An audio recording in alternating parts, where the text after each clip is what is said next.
Mentoring is a thought factory. ಮಾರ್ಗದರ್ಶನವು ಚಿಂತನೆಗಳ ಕಾರ್ಖಾನೆ. ನಾನು ಮಾರ್ಗದರ್ಶನವನ್ನ ಇತರರಿಗೆ ಮಾಡ್ತಾ ಇದ್ದೇನೆ ನನ್ನ ಜೀವನದಲ್ಲಿ. ಈ ಒಂದು ವೃತ್ತಿ ತುಂಬಾ ಖುಷಿಯೂ ಕೂಡ ಇದೆ. ತರಬೇತುದಾರನಾಗಿದ್ದುಕೊಂಡು ಹಲವರಿಗೆ ಒನ್ ಟು ಒನ್ ಮಾರ್ಗದರ್ಶನ, ಸ್ಮಾಲ್ ಟೀಮ್, ಬಿಗ್ ಟೀಮ್ ಮಾರ್ಗದರ್ಶನ ಮಾಡ್ತಾ ಇರುವಂಥದ್ರಲ್ಲಿ ಖುಷಿ ಇದೆ. ಮಾರ್ಗದರ್ಶನದ ಮೂಲಕ ನಮ್ಮ ಎದುರಿಗಿರುವ ವ್ಯಕ್ತಿಗಳನ್ನ ಅರಿತುಕೊಂಡು, ನಾನು ಇನ್ನೊಂದು ಮಾತನ್ನು ಯಾವಾಗಲೂ ಹೇಳ್ತಾ ಇರ್ತಾನೆ, ಮೆಂಟರ್ ಈಸ್ ಎ ಕೆಟಲಿಸ್ಟ್, ವೇಗವರ್ಧಕ. ಉದಾಹರಣೆಗೆ ನನ್ನ 30 ವರ್ಷದ ಅನುಭವಗಳನ್ನ ಕೆಲವೊಂದು ಬಾರಿ 3 ದಿನದ ಶಿಬಿರಗಳಲ್ಲಿ, ಕ್ಯಾಂಪ್ಗಳಲ್ಲಿ, ಅಥವಾ ನಮ್ಮ 3 ತಿಂಗಳ ಕೋರ್ಸ್ನಲ್ಲಿ, 6 ತಿಂಗಳ ಕೋರ್ಸ್ನಲ್ಲಿ, 1 ಇಯರ್ ಎಂಗೇಜ್ಮೆಂಟ್, ಹ್ಯಾಂಡ್ ಹೋಲ್ಡಿಂಗ್, ಇದರಿಂದ ಕಲಿಯೋಕೆ ಸಾಧ್ಯತೆ ಇದೆ. ಸೊ ನಾನು ಆಗ ಆಲೋಚನೆ ಮಾಡ್ತಾ ಇದ್ದೆ, ಹಾಗಾದ್ರೆ ಮೆಂಟರಿಂಗ್ ಅಲ್ಲಿ ಏನ್ ಮಾಡ್ತೀವಿ ಅಂದ್ರೆ, ಆ ಚಿಂತನೆಗಳಿಗೊಂದು ರೂಪವನ್ನ ಕೊಡ್ತವೆ. ನಿಮ್ಮ ಥಾಟ್ ಪ್ರಾಸೆಸ್ ಅಲ್ಲೆಲ್ಲೋ ಒಂದು ಕಡೆ ಕ್ಲಾರಿಟಿ ಜಾಸ್ತಿ ಆಗ್ತದೆ. ಅಸ್ಪಷ್ಟತೆಯಿಂದ ಸ್ಪಷ್ಟತೆಗೆ ಹೋಗೋದಕ್ಕೆ ಸಾಧ್ಯ ಆಗುತ್ತೆ ಅಂತ ಹೇಳೋದಕ್ಕೆ ಬಯಸ್ತಾ ಇದ್ದೇನೆ.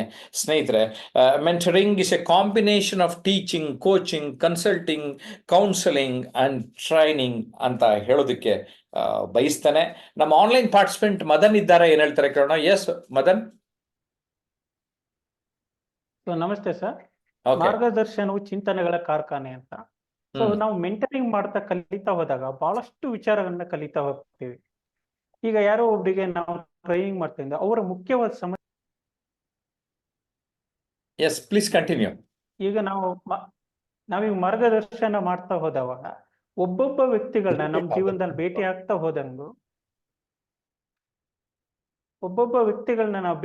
ಹೋದಂಗು ನಮಗೆ ಹೊಸ ಹೊಸ ವಿಚಾರಗಳು ಗೊತ್ತಾಗ್ತಾ ಹೋಗುತ್ತೆ. ಅವರಲ್ಲಿ ಯಾವ ರೀತಿಯ ಭಯ ಇದೆಯಾ, ಯಾವ ರೀತಿ ವ್ಯಕ್ತಿಗಳು, ಹೀಗೆ ಪ್ರತಿಯೊಂದು ನಾವು ಭೇಟಿ ಮಾಡ್ತಾ ಹೋದಾಗ ನಮಗೆ ಹೊಸ ಹೊಸ ವಿಚಾರಗಳು ಬರ್ತಾ ಹೋಗುತ್ತೆ. ಈಗ ಮಾರ್ಗದರ್ಶನ ಯಾರನ್ನ ತಗೊಂತಾರೋ ಅವರಿಗೂ ಕೂಡ ಹೊಸ ಹೊಸ ವಿಚಾರಗಳು ಸಿಗ್ತಾ ಹೋಗುತ್ತೆ. ಈಗ ಯಾವ ಸಿಚುವೇಶನ್ ಹೇಗೆ ಬೇಕು, ನಮ್ಮ ಥಾಟ್ ಪ್ರೊಸೆಸ್ನ ಹೇಗೆ ಚೇಂಜ್ ಮಾಡ್ಕೊಬೇಕು, ಮತ್ತೆ ನಮ್ಮ ಥಾಟ್ ಪ್ರೊಸೆಸ್ ಯಾವ ರೀತಿ ನಮ್ಮನ್ನ ಡಿಸೈನ್ ಮಾಡ್ತಾ ಇದೆ, ಅದನ್ನೆಲ್ಲ ನಾವು ವಿಚಾರಗಳನ್ನ ತಿಳ್ಕೊಂತ ಹೋಗ್ತೀವಿ. ಹಾಗಾಗಿ ಯಾರು ಮಾರ್ಗದರ್ಶನವನ್ನು ಮಾಡ್ತಾರೋ ಅವರಿಗೂ ಬಹಳಷ್ಟು ವಿಚಾರಗಳು ಗೊತ್ತಾಗುತ್ತೆ. ಯಾಕಂತಂದ್ರೆ ಬೇರೆ ಬೇರೆ ರೀತಿ ವ್ಯಕ್ತಿಗಳು ಬರ್ತಾರೆ. ಈಗ ಯಾರಿಗೊಬ್ರಿಗೆ ಕಮ್ಯುನಿಕೇಶನ್ ಪ್ರಾಬ್ಲಮ್ ಇರ್ಬೋದು, ಅಥವಾ ಇನ್ಯಾರಿಗೂ ಬೇರೆ ರೀತಿ ಆಂಗ್ಸೈಟಿಗಳಿರ್ಬೋದು, ಈ ಪಬ್ಲಿಕ್ ಸ್ಪೀಕಿಂಗು, ಕಮ್ಯುನಿಕೇಶನ್, ಪರ್ಸನಾಲಿಟಿ, ಈ ರೀತಿ ಬೇರೆ ಬೇರೆ ರೀತಿ ಭಯಗಳು ಇರುತ್ತಲ್ವಾ. ಸೊ ಹಾಗಾಗಿ ಯಾರು ಕಲಿಸ್ತಾರೋ ಅವರಿಗೂ ಬಹಳಷ್ಟು ವಿಚಾರಗಳು ಸಿಗುತ್ತೆ. ಯಾರು ಆ ಕ್ಲಾಸನ್ನು ಅಟೆಂಡ್ ಮಾಡ್ತಾರೋ ಅವರಲ್ಲೂ ಕೂಡ ಬಹಳಷ್ಟು ಬದಲಾವಣೆಗಳಾಗುತ್ತೆ ಅಂತ ಹೇಳಿ ನನಗನ್ಸುತ್ತೆ. ಓಕೆ, ಮದನ್ ತುಂಬಾ ಚೆನ್ನಾಗಿ ಹೇಳಿದ್ರಿ. ನಮ್ಮ ವಿಜಯಪುರದ ನೇತ್ರಾವತಿ ಏನ್ ಹೇಳ್ತಾರೆ ಕೇಳೋಣ. ಎಸ್ ನೇತ್ರಾವತಿ. ನನ್ನ ಆತ್ಮೀಯ ಸ್ನೇಹಿತರಿಗೆ ಎಲ್ಲರಿಗೂ ನಮಸ್ಕಾರಗಳು. ಮಾರ್ಗದರ್ಶನವು ಚಿಂತನೆಗಳ ಕಾರ್ಖಾನೆ ಅಂತ ಹೇಳಿ, ಅಂದ್ರೆ ಮಾರ್ಗದರ್ಶನ ನಮಗೆ ಸ್ಟಾರ್ಟ್ ಆಗೋದು ಮೊದಲು ಹುಟ್ಟಿನಿಂದಲೇ ಚಾಲು ಆಗುತ್ತದೆ. ಅಂದ್ರೆ ತಾಯಿಯ ನೇತೃತ್ವದಲ್ಲಿ, ಅಂದ್ರೆ ಒಂದು ಮಗು ಬೆಳಿಬೇಕಾದ್ರ ತಾಯಿಯ ಮಾರ್ಗದರ್ಶನ ಅವಶ್ಯ ಮೊದಲು. ಆಮೇಲೆ ತಂದೆಯದು, ಅಂದ್ರೆ ಜೀವನದ ಪಾಠ ಕಲಿಬೇಕಾದ್ರೆ ತಂದೆಯ ಮಾರ್ಗದರ್ಶನ ಅನುಭವ ತಗೋತದ. ಮುಂದೆ ಗುರುವಿಂದು, ಅಂದ್ರ ಶಾಲೆಗೆ ಹೋಗುವ ಸಮಯದಲ್ಲಿ ಗುರುವಿನ ಮಾರ್ಗದರ್ಶನ ತಗೋತದ. ಅಂದ್ರೆ ಮುಂದ್ ಹಂತ ಹಂತವಾಗಿ ಮುಗಿತದ. ಆದ್ರ ನಮ್ದು ಏನು ನಾವು ಅಷ್ಟಕ್ಕೆ ಮುಗಿತಂತ ಅನ್ಕೋಬಾರ್ದು. ಒಂದು ಡಿಗ್ರಿ ಆದ್ಮೇಲೆ, ಒಂದು ಜಾಬ್ಗೆ ಹೋದ್ಮೇಲೆ ನಮ್ದು ಮಾರ್ಗದರ್ಶನ ಸಾಕಿನ ಗುರುಗಳದಂತ ಅನ್ಕೋಬಾರ್ದು. ಯಾಕಂದ್ರ ನಮ್ಗೆ ಜಯಪ್ರಕಾಶ್ ಸರ್ ಅಂತ ಮಾರ್ಗದರ್ಶನ, ಅಂದ್ರೆ ವ್ಯಕ್ತಿತ್ವ ವಿಕಾಸನ ಮಾಡ್ಕೋಬೇಕಾದ್ರ, ಪಬ್ಲಿಕ್ ಸ್ಪೀಕಿಂಗ್ ಕಲಿಬೇಕಾದ್ರ, ಅಂದ್ರೆ ಹೆಚ್ಚು ಅಂದ್ರೆ ಗುರು ನಮ್ಗ ಅವಶ್ಯ. ಅಂದ್ರೆ ಒಂದು ಗುರಿ ನಮ್ಗೆ ಸ್ಪಷ್ಟತೆಯಿಂದ ಕಾಣಬೇಕಾದ್ರೆ ಗುರುವಿನ ಅವಶ್ಯಕತೆ ಬಹಳಷ್ಟು ಇರ್ತೈತಿ. ಯಾಕಂದ್ರ ಅದು ಗುರಿ ನಮ್ಗ ಮಂಜ್ ಅಂದ್ರೆ ಒಂದ್ ಇದ್ರ ತರ ಕಾಣ್ತಿರ್ತದೆ. ಯಾಕಂದ್ರ ಗುರು ಇರ್ಲಿಲ್ಲ ಅಂದ್ರ ಯಾವುದೇ ಒಂದು ಗುರಿ ಸಾಧನೆ ಮಾಡ್ಬೇಕಾದ್ರ ಮುಂದ್ ಗುರಿ ಇರ್ಬೇಕು, ಹಿಂದ್ ಗುರು ಇರ್ಬೇಕಂತ. ಅಂದ್ರ ಗುರಿ ನಮ್ ಸ್ಪಷ್ಟತೆ ಕಾಣ್ತದ ಅಂತ ಕೆಲವೊಂದ್ಸರಿ ನೋಡ್ತೀವಿ. ನಮ್ ಮಾರ್ಗದರ್ಶನ ಯಾವ ತರ ಇರ್ಬೇಕಂದ್ರೆ, ಒಬ್ಬ ವ್ಯಕ್ತಿ ಒಂದು ಮಾರ್ಗದರ್ಶನ ಮಾಡೋ ಸಮಯದಲ್ಲಿ ಆ ವ್ಯಕ್ತಿ ಉತ್ತುಂಗ ಮಟ್ಟಕ್ಕೆ ಏರ್ತಾನ. ಅಂದ್ರೆ ಒಂದು ಗುರು ಇರ್ತಾನೆ ಅದ್ರ ಹಿಂದ. ತಾಯಿ ಆಗಿರ್ಬಹುದು, ತಂದೆ ಆಗಿರ್ಬಹುದು, ಒಂದು ಈ ಜಯಪ್ರಕಾಶ್ ಸರ್ ಅಂತ ಆಧ್ಯಾತ್ಮಿಕರು ಯಾವುದೇ ಅಲ್ಲಿ ಪ್ರತಿಯೊಂದು ಕ್ಷೇತ್ರದಲ್ಲಿ ಸಾಧನೆ ಮಾಡಿದವರು ಒಬ್ರು ಗುರು ಇದ್ದ ಬಳಕೆ ಆ ವ್ಯಕ್ತಿ ಸಾಧನೆ ಹೊಂದಿರ್ತಾನ ಅಂತ ಹೇಳಿ ನಾ ಹೇಳಕ್ ಇಷ್ಟಪಡ್ತೀನಿ ಸರ್. ಧನ್ಯವಾದಗಳು. ಓಕೆ ನೇತ್ರಾವತಿ ಮೇಡಮ್, ಈಗ ಪುನೀತ್ ಏನ್ ಹೇಳ್ತಾರೆ ನೋಡೋಣ. ಶಿವಮೊಗ್ಗದ ಪುನೀತ್ ಸರ್ ನಮಸ್ತೆ. ಎಲ್ಲ ಆತ್ಮೀಯ ಸ್ನೇಹಿತರಿಗೂ ನಮಸ್ತೆ. ಮಾರ್ಗದರ್ಶನ ಅಂದಾಗ ಮಾರ್ಗ ಮತ್ತೆ ದರ್ಶನ, ಸರಿಯಾದ ಒಂದು ದಾರಿಯನ್ನು ತೋರಿಸುವಂತದ್ದು. ಪ್ರತಿಯೊಬ್ಬರಿಗೂ ಜೀವನದೊಳಗೆ ಅನಾದಿ ಕಾಲದಿಂದನೂ ರಾಜ ಮಹಾರಾಜರಿಗಾಗ್ಲಿ ಈಗಿರೋ ಪೊಲಿಟಿಷಿಯನ್ಸ್ಗಾಗ್ಲಿ ಅಥವಾ ತುಂಬಾ ಶ್ರೀಮಂತ ವ್ಯಕ್ತಿಗಳಿಗಾಗ್ಲಿ, ಸ್ಪೋರ್ಟ್ಸ್ ಗಳಿಗಾಗ್ಲಿ ಅಥವಾ ವಿದ್ಯಾರ್ಥಿಗಳಿಗಾಗ್ಲಿ ಮಾರ್ಗದರ್ಶನ ಎಲ್ಲರಿಗೂ ಅವಶ್ಯಕತೆ ಇದ್ದೇ ಇರುತ್ತೆ. ಯಾಕಂದ್ರೆ ಆ ಮಾರ್ಗದರ್ಶಕರಿಂದ ಏನಾಗುತ್ತೆ, ಆ ಗೈಡೆನ್ಸ್ ಇಂದ ಅಂದ್ರೆ ನಾವು ಮಾಡುವ ಕಾರ್ಯ ಸಾಧನೆ ಏನಿದೆಯಲ್ಲ, ಆ ಕಾರ್ಯ ಸಾಧನೆಗೆ ಹತ್ತಿರ ಆಗುವಂತಹ ನಮಗೆ ಅವಕಾಶಗಳು ತುಂಬಾ ಇರುತ್ತೆ. ನಾವು 10 ವರ್ಷದಲ್ಲಿ ಮಾಡುವಂತ ಕೆಲಸನ ಒಬ್ರು ಮೆಂಟರ್ ಅಥವಾ ಗೈಡ್ ಇದ್ರೆ ಆ ಕೆಲಸ ನಮ್ಗೆ 1 ವರ್ಷ ಅಥವಾ 2 ವರ್ಷದೊಳಗೆ ಪರಿಪೂರ್ಣ ಆಗುತ್ತೆ, ಬಿಕಾಸ್ ಅವರ ಗೈಡೆನ್ಸ್ ಇಂದ. ಸೊ ಅವರ ಚಿಂತನೆಗಳು ಏನಿರುತ್ತೆ, ಒಬ್ಬ ಒಬ್ಬ ಗೈಡ್ ಅಥವಾ ಮಾರ್ಗದರ್ಶಕರ ಅವರ ಎಕ್ಸ್ಪೀರಿಯನ್ಸ್ ಆಗ್ಲಿ, ಚಿಂತನೆಗಳು ಒಬ್ಬ ಮನುಷ್ಯನಿಗೆ ತೀರಾ ಅನುಕೂಲ ಆಗುತ್ತೆ. ಫಾರ್ ಎಕ್ಸಾಂಪಲ್, ಇವಾಗ ಒಂದು ಸ್ಪೋರ್ಟ್ಸ್ ಮ್ಯಾನ್ಗೆ ಆಗಿರ್ಬೋದು, ಪ್ರತಿ ಒಂದು ವಿಷಯಕ್ಕೂ for example Virat Kohli coach Virat Kohli ಅಷ್ಟು ಇದು ಇಲ್ಲದೆ ಇದ್ರು ವಿರಾಟ್ ಕೊಹ್ಲಿ ಕೋಚ್ ಬೇಕೇ ಬೇಕು. ಬಿಕಾಸ್ ಆ ಪರ್ಸನ್ಗೆ ಅವರ ಅಕೌಂಟಬಿಲಿಟಿ, ಅವ್ರು ಎಲ್ಲಿ ತಪ್ಪು ಮಾಡ್ತಾ ಇದ್ದಾರೆ ಅಂತ ಹೇಳಿ ಸರಿಯಾದ ಮಾರ್ಗವನ್ನ ತೋರಿಸೋದಕ್ಕೆ ಗೈಡಿನ ಅವಶ್ಯಕತೆ ಇದ್ದೇ ಇರುತ್ತೆ. ಅದೊಂದು ಶಕ್ತಿ ಕೊಡುತ್ತೆ ಒಬ್ಬ ವ್ಯಕ್ತಿಗೆ ಅಂತ ಹೇಳೋದಕ್ಕೆ ಇಷ್ಟಪಡ್ತೀನಿ ಸರ್. ನೀವು ಲಾಸ್ಟ್ ಸಂಡೇ ನಮ್ ಕಮ್ಯುನಿಕೇಶನ್ ಸ್ಕಿಲ್ಸ್ ವರ್ಕ್ಶಾಪ್ ಅಟೆಂಡ್ ಮಾಡಿದ್ರಿ. ಹೌದು ಸರ್. ನಮ್ಮ ಮಾರ್ಗದರ್ಶನ ಹೇಗೆ ಅನಿಸ್ತು ನಿಮ್ಗೆ? ಸರ್, ತುಂಬಾ ಚೆನ್ನಾಗಿತ್ತು. 1 day workshop, morning to evening ನೀವು ತುಂಬಾ ಎಂಗೇಜ್ ಆಗಿ ತುಂಬಾ ಇನ್ಪುಟ್ಸ್ ಗಳನ್ನ ಕೊಟ್ರಿ. ಆ ಇನ್ಪುಟ್ಸ್ ಗಳಲ್ಲಿ ನಮ್ಮ ಶಾರೀರಿಕ ಭಾಷೆ ಹೇಗಿರ್ಬೇಕು ಅಥವಾ ನಮ್ಮ ನಡವಳಿಕೆ ಹೇಗಿರ್ಬೇಕು, input and output, what are the inputs we should take, ಒಂದು ವ್ಯಕ್ತಿತ್ವನ ಕ್ರಿಯೇಟ್ ಮಾಡ್ಬೇಕಾದ್ರೆ what are the inputs we take, ಮತ್ತೆ ಅದನ್ನ ಹೇಗೆ ಔಟ್ಪುಟ್ ಮಾಡ್ಬೇಕು ಅನ್ನೋ ವಿಚಾರಗಳ ಬಗ್ಗೆ ತುಂಬಾ ವಿಸ್ತಾರವಾಗಿ ಮಾತಾಡಿದ್ರಿ ಸರ್. ಓಕೆ, ಎಸ್, ನಮ್ ಜೊತೆ ಸಂತೋಷ್ ಇದ್ದಾರೆ. ಸಂತೋಷ್ ಅವರ ಅನಿಸಿಕೆನ ಕೇಳೋಣ ಬನ್ನಿ. ಎಸ್ ಸಂತೋಷ್, ಅರಕಲಗೂಡು. ಹಾ, ಹೇಳ್ರಿ. ನಾವು ಚಿಂತೆಗಳ ಕಾರ್ಖಾನೆ ಅಂದ್ರೆ ಹಾ. ಥಾಟ್ಸ್. ಸರ್ ಹೇಳ್ದಂಗೆ ನಾವು ಚಿಂತೆಯಿಂದ ಚಿಂತನೆಗಳೆಡೆಗೆ ಹೋಗ್ಬೇಕು ಅಂದ್ರೆ ಮಾರ್ಗದರ್ಶನ. ನಾವು ಒಬ್ರೊಬ್ರದ್ದು ಒಂದೊಂದ್ ಕನಸಿರುತ್ತೆ, ಒಬ್ರೊಬ್ರದ್ದು ಒಂದೊಂದ್ ಕೆಲಸ ಇರುತ್ತೆ. ನಾವ್ ಹೇಗೋ ಒಂಥರ ಹೋಗ್ತಾ ಇರ್ತೀವಿ. ಒಂದು ಒಳ್ಳೆ ದಾರಿಲಿ ನಡಿಬೇಕು, ಒಳ್ಳೆ ದಾರಿಲಿ ಹೋಗ್ಬೇಕು. ನಾವು ಒಂದು ಹೊಸದೊಂದು ಎಕ್ಸ್ಪೆಕ್ಟ್ ಮಾಡಿದಾಗ ಅದಕ್ಕೆ ಮಾರ್ಗದರ್ಶಕರು ಬಹಳ ಮುಖ್ಯ. ಮಾರ್ಗದರ್ಶಕ ಗುರುಗಳು. ಈಗ ಒಂದು ಶಿಲ್ಪಿಯು ಯಾವ ರೀತಿ ಒಂದೊಂದು ದೇವ್ರ ಕೆತ್ತಿ ಒಂದೊಂದು ಹೆಸರಿಡ್ತಾನ, ಹಾಗೆ ನಾವು ಚಿಂತೆಯಿಂದ ಚಿಂತನೆ ಎಡೆಗೆ ಅಂದ್ರೆ ನಾವು ಒಂದು ಕನಸು ಕಾಣ್ತಾ ಇರ್ತೀವಿ. ಆ ಕನಸಿಗೆ ಅದನ್ನ ಗುರಿ ಮುಟ್ಬೇಕು ಅಂದ್ರೆ ಮಾರ್ಗದರ್ಶಕರು ಬಹಳ ಮುಖ್ಯ. ಅದೇ ರೀತಿ ಮಾರ್ಗದರ್ಶನವು ಚಿಂತೆಗಳ ಕಾರ್ಖಾನೆ. ಇಷ್ಟ ಹೇಳ್ತೀನಿ.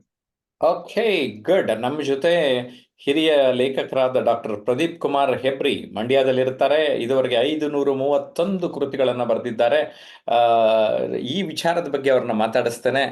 ಸರ್, ಮಾರ್ಗದರ್ಶನವು ಚಿಂತನೆಗಳ ಕಾರ್ಖಾನೆ ಅಂತ ನಾನು ಕರೆದಿದ್ದೇನೆ.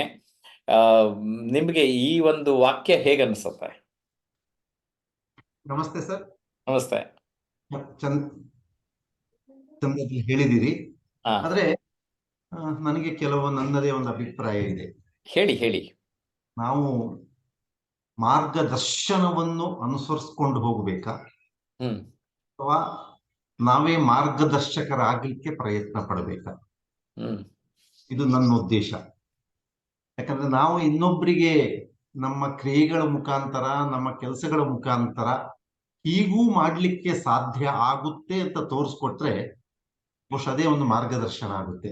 ಇಲ್ಲ, ತುಂಬಾ ಚೆನ್ನಾಗಿ ಹೇಳಿದ್ರಿ. ನಮ್ಮ ಉದ್ದೇಶನೂ ಅದೇ ಆಗಿದೆ. ನಮ್ಮ ಬಳಿ ಬಂದವರು ಇತರರಿಗೂ ಕೂಡ ಮಾರ್ಗದರ್ಶಕರಾಗಬೇಕು ಅನ್ನುವ ಉದ್ದೇಶವನ್ನ ಇಟ್ಕೊಂಡಿದ್ದೇವೆ. ತುಂಬಾ ಚೆನ್ನಾಗಿ ಹೇಳಿದ್ರಿ ಸರ್. Yes sir.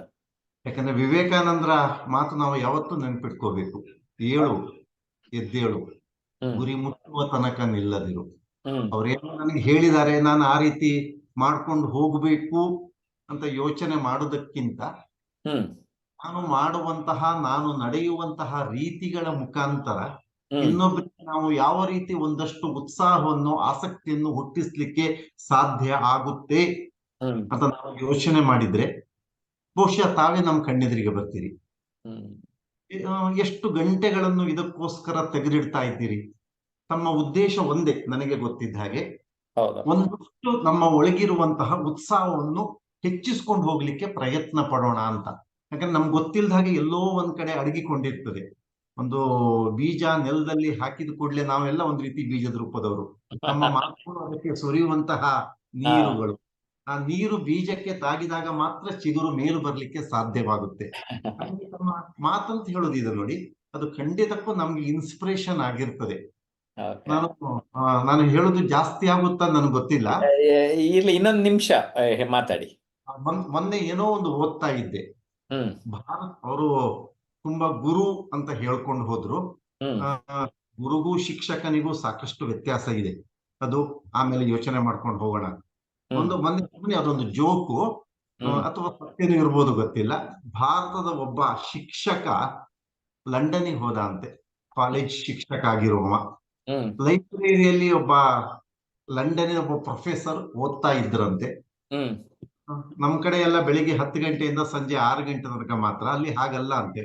ಓದುವ ಇದ್ದಾನೆ ಅಂತ ಆದ್ರೆ ಎಷ್ಟೊತ್ತಾದ್ರೂ ಕೂರಿಸ್ತಾರಂತೆ. ಹಾಗೆ ಪ್ರೊಫೆಸರ್ ಎಲ್ಲ ಪುಸ್ತಕಗಳನ್ನು, ಈಗ ನನ್ನ ಕಣ್ಣೆದುರಿಗೆ ನೀವು ಇಟ್ಟ ಪುಸ್ತಕ ಕಾಣಿಸ್ತಾ ಇದೆ, ನಾವು ಹೊರಗಿಂದ ಮಾತ್ರ ನೋಡೋದಿಲ್ಲ, ಕನಿಷ್ಠ ಅದನ್ನು ಓಪನ್ ಮಾಡಿ ಏನ್ ಇರ್ಬೋದು ಇದ್ರಲ್ಲಿ ಅಂತ ನೋಡ್ಲಿಕ್ಕೆ ಪ್ರಯತ್ನ ಪಟ್ರೆ ಆ ಪುಸ್ತಕ ನೋಡಿದ್ದು ಸಾರ್ಥಕ ಆಗುತ್ತೆ ಅಂತ ತಿಳ್ಕೊತೀನಿ. ಅವ ತುಂಬಾ ಪುಸ್ತಕ ಓದ್ತಾ ಇದ್ದಂತೆ. ಈ ಇಂಡಿಯಾದಿಂದ ಹೋದವ ಕೇಳದ ಅಂತೆ, ನೋಡ್ತಾ ಇದ್ದೀನಿ ಬೆಳಿಗ್ಗೆ 10 ಗಂಟೆಗೆ ಶುರು ಮಾಡಿದವರು ಈಗ ಬೆಳಗಿನ ಜಾವ 2 ಗಂಟೆ ಆಗ್ತಾ ಇದೆ, ಇನ್ನೂ ನೀವು ನಿಲ್ಸಿಲ್ಲಲ್ಲ, ಹತ್ರ 16 to 17 ಅವರ್ಸ್ ಓದಿದ್ರಲ್ಲ, ಯಾಕೆ ಓದ್ತಿದ್ದೀರಿ ಅಂತ ಕೇಳದ ಅಂತೆ. ಅದಕ್ಕೆ ಅವನು ಹೇಳದಂತೆ, ನಾನು ನಾಳೆ ಬೆಳಿಗ್ಗೆ ನನ್ನ ಮಕ್ಕಳಿಗೆ 1 hour ಪಾಠ ಮಾಡ್ಲಿಕ್ಕಿದೆ, ನಾನು ಪಾಠ ಮಾಡೋದು ಮುಖ್ಯ ಅಲ್ಲ, ಅವ್ರು ನನಗೆ ಏನು ಕೇಳ್ತಾರೆ ಅಂತ ಹೇಳುವಂಥದ್ದು ನನಗೆ ಊಹಿಸ್ಲಿಕ್ಕೆ ಆಗೋದಿಲ್ಲ. ಹಾಗಾಗಿ ನಾನು ಏನೇನು ಕೇಳಬಹುದು ನಾನು ಹೇಳುವಂತ ವಿಷಯಕ್ಕೆ ಸಂಬಂಧಪಟ್ಟ ಹಾಗೆ ಅಂತ ನಾನು ತಿಳ್ಕೊಂಡು ಬಿಟ್ಟು ಅದಕ್ಕೆ ಪೂರಕವಾಗಿರುವಂತಹ ಮಾಹಿತಿಗಳಿಗೆ ಓದ್ತಾ ಇದ್ದೀನಿ ಹೇಳದ ಅಂತೆ. ಹೋಗಿರುವಂತಹ ಲೆಕ್ಚರ್ ಮನ್ಸೊಳಗೆ ಹೇಳ್ಕೊಂಡ ಅಂತೆ, ನಾನು 1 ಗಂಟೆ ಓದಿದ್ರೆ 18 ವರ್ಷ ಪಾಠ ಮಾಡ್ತೀನಿ ನಾನು, ಅವ 18 ಗಂಟೆ ಓದಿ 1 ಗಂಟೆ ಪಾಠ ಮಾಡ್ಬೇಕಂತ ಹೇಳ್ತಿದ್ದಾನಲ್ವಾ ಅಂತ. ಇಷ್ಟೇ ಗುರು ಅಂದ್ರೆ ಯಾರು ಅಂತ ಹೇಳುವಂತದ್ದು. ಬಹುಶಃ ನಾವು, ಯಾಕಂದ್ರೆ ಗುರು ಅಂತ ಹೇಳುವಂತದ್ದೇ ಭಾರ ಆಗಿರುವಂತದ್ದು. ಅವ ನಮ್ಮ ನಿಮ್ಮಾಗೆ ಸಾಮಾನ್ಯ ಮನುಷ್ಯ ಆಗ್ಲಿಕ್ಕೆ ಸಾಧ್ಯನೇ ಇಲ್ಲ. ಅವನ ಯೋಚನೆ ಒಂದೇ ಇರುವಂತದ್ದು, 1 ಗಂಟೆ ಪಾಠ ಮಾಡುವಂತದ್ದಲ್ಲ, ನನ್ನ ಮಾತನ್ನು ಕೇಳುವಂತಹ ವಿದ್ಯಾರ್ಥಿಗಳ ಬದುಕಿಗೆ ಪೂರಕವಾಗಿ ನನ್ನಿಂದ ಏನೆಲ್ಲ ಕೊಡ್ಲಿಕ್ಕೆ ಸಾಧ್ಯ, ತನ್ಮೂಲಕ ನಾನು ಯಾವ ರೀತಿ, ಯಾಕಂದ್ರೆ ಪ್ರತಿಯೊಬ್ಬರು ವಿದ್ಯಾರ್ಥಿಗಳೆಲ್ಲ, ವಿದ್ಯಾರ್ಥಿಗಳು ಆಗದೆ ಇರುವ ಜಗತ್ತಲ್ಲಿ ಯಾರೂ ಇಲ್ಲ. ನನಗೆ 100ಕ್ಕೆ 100 ಗೊತ್ತಿದೆ ಅಂತ ಹೇಳೋರು ಜಗತ್ತಲ್ಲಿ ಯಾರೂ ಇರ್ಲಿಕ್ಕೆ ಸಾಧ್ಯ ಇಲ್ಲ. ಹಾಗಾಗಿ ಯಾವ ನಮಗೆ ಮಾರ್ಗದರ್ಶಕರಾಗಿರ್ತಾರೆ ಅವರ ಮುಖಾಂತರ ಒಂದಷ್ಟು ಒಳ್ಳೆಯ ವಿಷಯಗಳನ್ನ ನಾವು ತಿಳ್ಕೊಳ್ಳಿಕ್ಕೆ ಸಾಧ್ಯ ಆಯ್ತು ಅಂತಾದ್ರೆ ನನಗೂ ಲಾಭ ಇದೆ, ಬಹುಶಃ ಸಮಾಜಕ್ಕೂ ಲಾಭ ಕೊಡ್ಲಿಕ್ಕೆ ಸಾಧ್ಯ ಆಗುತ್ತೆ. ತುಂಬಾ ಚೆನ್ನಾಗಿ ಹೇಳಿದ್ರಿ ಹೆಬ್ರಿ ಅವರೇ. ನಮ್ ಜೊತೆ ಯೋಗ ಮಾಸ್ಟರ್ ಬಿಂದು ಮಾಧವ ಇದ್ದಾರೆ. ಎಸ್ ಸರ್, ನಮಸ್ಕಾರ. ಮಾರ್ಗದರ್ಶನ ಚಿಂತನೆಗಳ ಕಾರ್ಖಾನೆ ಅಂತ ನಾವು ಒಂದು ಕೊಟೇಶನ್ ನಮ್ಮ ಮೆದುಳಿನಲ್ಲಿ ಉತ್ಪತ್ತಿ ಆದ ಕ್ಷಣದಲ್ಲಿ ನೀವು ಆ ವರ್ಕ್ಶಾಪ್ ಅಲ್ಲಿ ಇದ್ರಿ. ಎಸ್ ಸರ್, ಮಾತಾಡಿ ಬಿಂದು ಮಾಧವ್. ಸರ್ ನಮಸ್ತೆ. ನಮಸ್ತೆ. ಯಾವ ವಿಷಯ ಬಗ್ಗೆ ಮಾತಾಡ್ಬೇಕು? ಮಾರ್ಗದರ್ಶನವು ಚಿಂತನೆಗಳ ಕಾರ್ಖಾನೆ. ಮಾರ್ಗದರ್ಶನವು ಚಿಂತನೆಗಳ ಕಾರ್ಖಾನೆ, ಡೆಫಿನೆಟ್ಲಿ ಸರ್. ಮಾರ್ಗದರ್ಶನ ಕೇಳ್ತಾ ಇದೆಯಲ್ಲ ಸರ್? ಸರ್ ಕೇಳದೆ ಇದ್ರೆ ನಾವು ಹೇಳ್ತೀವಿ, ನೀವು ಮಾತಾಡ್ತಾ ಇರಿ. Okay, thank you. ಮಾರ್ಗದರ್ಶನ ಚಿಂತನೆಗಳ ಕಾರ್ಖಾನೆ ನಿಜ. ಯಾಕಂದ್ರೆ ನಾವು ಮಾರ್ಗದರ್ಶನ ಮಾಡುವಾಗ ಈ ಕಾರ್ಖಾನೆ ಕೆಲಸ ಮಾಡ್ಲೇಬೇಕು. ಇದರಿಂದ ಹೊರಗಡೆ ಹೊರಹೊಮ್ಮಬೇಕಲ್ಲ, ಆ ಕಾರ್ಖಾನೆಯಿಂದ ಪ್ರೊಡಕ್ಷನ್ ಹೊರಗಡೆ ಹೋಗ್ತಾನೆ ಇರ್ಬೇಕು. ನಮ್ ರೀಲ್ ಬಿಡ್ತಾನೆ ಇರ್ಬೇಕು, ಹೋಗ್ತಾನೆ ಇರ್ಬೇಕು. ಆವಾಗ್ಲೇನೆ ಆ ಕಾರ್ಖಾನೆ ಖಾಲಿ ಆಗ್ಬೇಕು, ತುಂಬಬೇಕು, ಖಾಲಿ ಆಗ್ಬೇಕು, ತುಂಬಬೇಕು. ಇದು ನಮ್ಮ ಅನುಭವ. Good. Yes sir, thank you very much. ವೀಕ್ಷಕರೇ, ನಿಮ್ಗೆ ಏನನ್ನಿಸ್ತು? ನೀವು ಕಾಮೆಂಟ್ ಮಾಡುವುದರ ಮೂಲಕ ನಮ್ಗೆ ನಿಮ್ಮ ಮನಸ್ಸಲ್ಲಿ ಏನಿದೆ ಅನ್ನೋದನ್ನ ಹೊರಗಡೆ ಹಾಕ್ತೀರಾ? ಜಯಪ್ರಕಾಶ್ ನಾಗ್ತಿರ್ಲಿ ಹಾಗೂ ಟ್ರಾನ್ಸ್ಮಿಷನ್ ಅನ್ಲಿಮಿಟೆಡ್ ಯೂಟ್ಯೂಬ್ ಚಾನಲ್ ಎರಡನ್ನೂ ಸಬ್ಸ್ಕ್ರೈಬ್ ಮಾಡಿಲ್ಲ ಅಂದ್ರೆ ಈಗಲೇ ಸಬ್ಸ್ಕ್ರೈಬ್ ಮಾಡಿ, ಬೆಲ್ ಬಟನ್ ಆಲ್ ಅಂತ ಪ್ರೆಸ್ ಮಾಡಿ. ಓಕೆ, ಲೈಕ್ ಮಾಡಿ, 4-6 ಜನಕ್ಕಿಂತ ವಿಡಿಯೋಗಳನ್ನು ಶೇರ್ ಮಾಡಿ. ಜ್ಞಾನ ವೃದ್ಧಿ ಇಡೀ ಪ್ರಪಂಚಕ್ಕೆ ಹರಡಲಿ. Thank you.